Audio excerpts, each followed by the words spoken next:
supporting comprehension, memory retention, and engagement. So their combination of features and sounds make learning more interactive, enjoyable, and effective for early childhood learners. So in learning, intervention based on the flashcards effectively equip teachers with practical strategies and resources.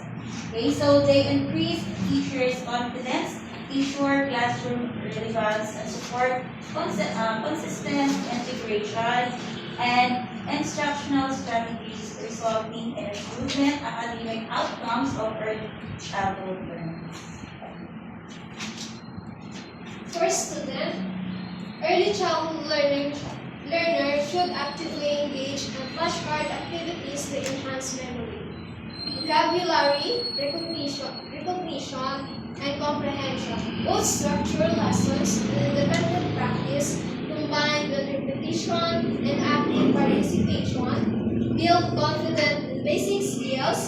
Collaborative flashcard activities also promote peer interaction, communication, and cooperative learning.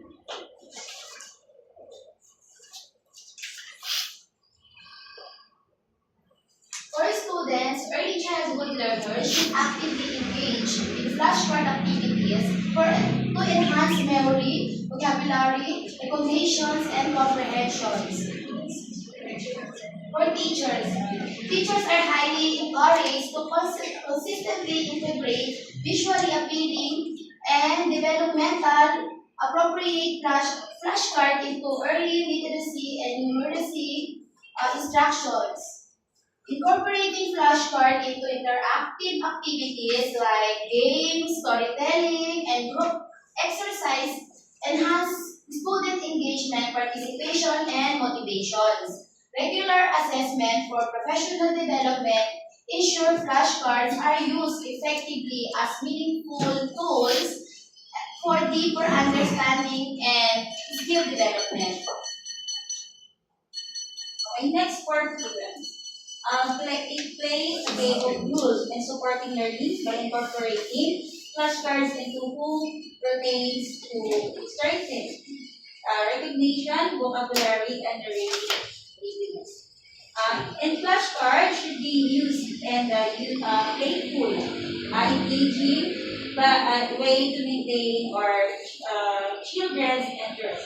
Regular communication with teachers ensures alignment with classroom lessons, promoting confidence and motivation, and of course, the positive learning attitude. Okay, next, lastly is the four future researchers. So for this, our encouragement to conduct their study with the various samples or different education settings to validate and generalize the findings. Corporative studies should also examine the effectiveness of traditional versus digital flashcards in enhancing early childhood learning. That's all. Okay, very good. How about a big time for this?